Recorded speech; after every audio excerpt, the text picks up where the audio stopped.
Episode 4, The Forest Calls. The morning sun hung low in the sky, casting an eerie orange glow across the town of Ashcroft. Mist clung to the streets like a ghostly shroud, and the town, still waking from the grip of night, felt unnaturally quiet. Evelyn, Lucas, and Father Michael stood at the edge of the woods, the dense forest looming before them like a wall of darkness. Despite the sunlight breaking through the canopy, the shadows inside the forest seemed impenetrable, and the cold air whispered warnings. Evelyn tightened her grip on the makeshift torch in her hand, her heart pounding against her ribs. She felt Lucas's presence beside her, steady but tense. He was ready, but the haunted look in his eyes told her he feared what was coming.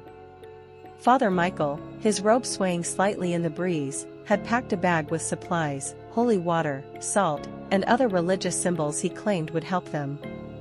He held his cross tightly, his lips moving in silent prayer. "We have to keep moving," Father Michael said, breaking the silence.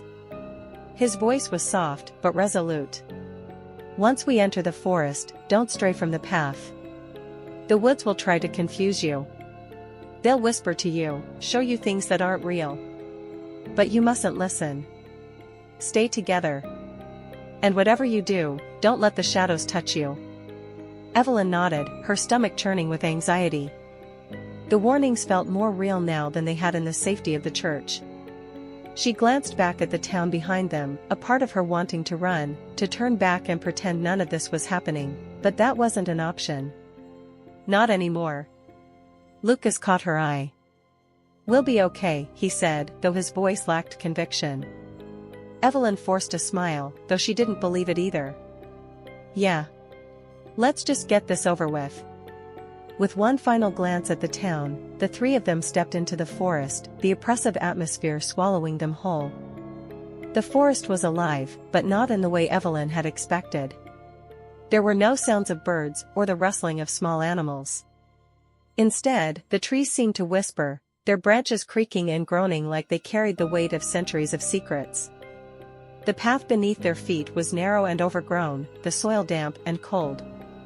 Each step felt like a plunge into the unknown, the shadows deepening every minute.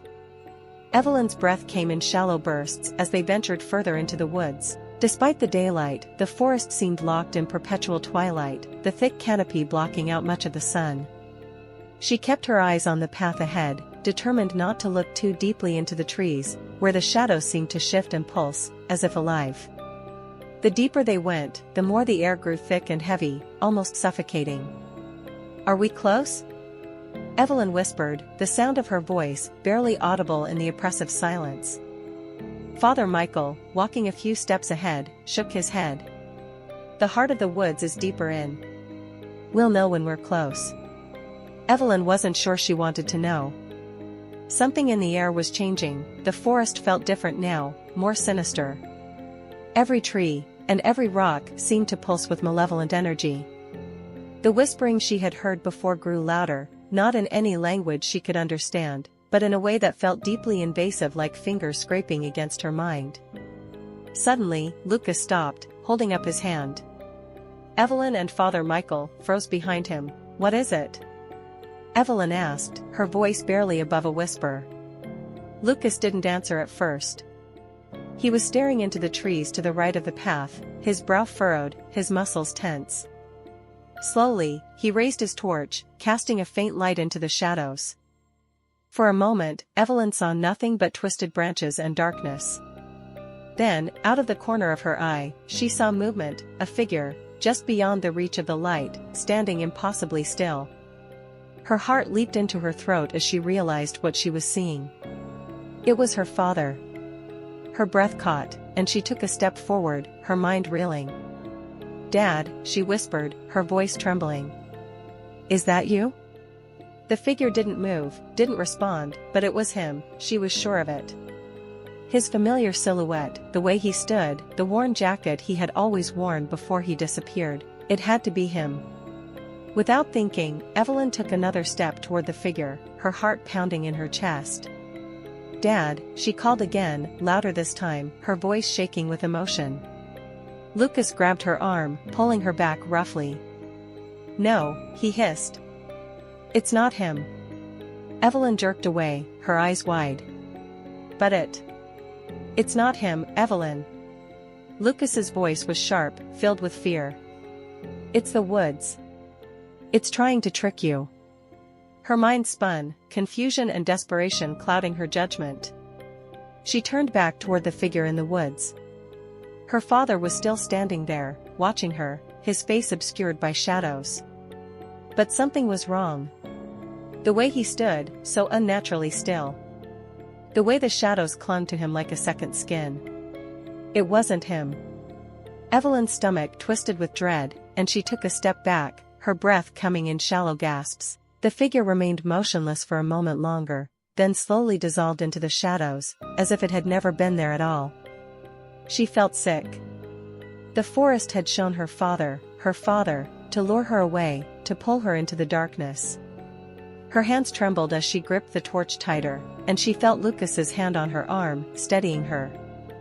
Don't trust what you see, Lucas said quietly, his voice shaking slightly.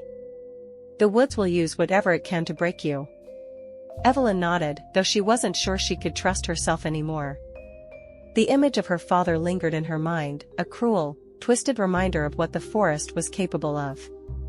She swallowed hard and forced herself to keep moving, though every step felt heavier than the last. Father Michael led them further down the path, his hand gripping his cross so tightly his knuckles were white. The air grew colder, and the mist thickened around them, swirling in strange patterns as if alive. The whispers grew louder, more insistent, filling Evelyn's ears with a cacophony of sounds that made her head spin. We're close, Father Michael said, his voice barely audible over the noise. The altar is near. Evelyn's skin prickled with dread. The idea of facing whatever lay ahead made her want to turn back, but she knew there was no turning back now. They had come too far. The path led them to a clearing, the trees opening up to reveal a circle of ancient stones, their surfaces covered in moss and strange symbols. In the center of the clearing stood the altar, a large, flat stone slab carved with runes that seemed to pulse with an unnatural light. The air around it was thick with the same malevolent energy that permeated the forest, but stronger now, more concentrated. It felt like the very ground beneath her feet was humming with power. This is it, Father Michael said, his voice low and filled with awe. The heart of the curse. Evelyn stepped forward cautiously, her eyes fixed on the altar. She could feel the pull of the place, as if it was drawing her in, calling to her. The air was heavy with the weight of centuries of dark magic, and the shadows around the clearing seemed to writhe and twist as if they were watching, waiting for something. Lucas moved beside her, his face set in a grim expression. What do we do now? He asked, his voice tight with tension. Father Michael stepped forward, his cross held high. We destroy it, he said. With fire and blood. Evelyn's heart raced as Father Michael began to pull out the supplies they had brought, the salt, the holy water, the torches. But as he prepared to begin the ritual, something in the air shifted. The shadows at the edge of the clearing began to move, coalescing into a dark mass that slithered toward them, growing larger with every second. And then, out of the darkness, it appeared. The Hollow Man. It stood at the edge of the clearing, its form shifting and twisting, a creature of pure shadow and malevolence. It was taller than she had imagined, its limbs long and grotesque, its face, or what passed for a face, constantly changing, a swirling mass of darkness that defied description. The shadows around it seemed to bend and ripple as if they were part of it, extensions of its malevolent will. Evelyn's blood ran cold. She had thought she was prepared, but seeing the Hollow Man in front of her was something else entirely. It was worse than any nightmare she had ever had, worse than anything she could have imagined.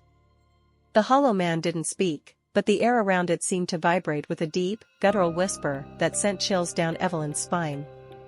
It was waiting. Quickly! Father Michael shouted, his voice breaking the spell. We have to destroy the altar, before it's too late. But as the Hollow Man stepped forward, the shadows surged toward them like a tidal wave, and Evelyn knew that their time was running out. End of episode 4.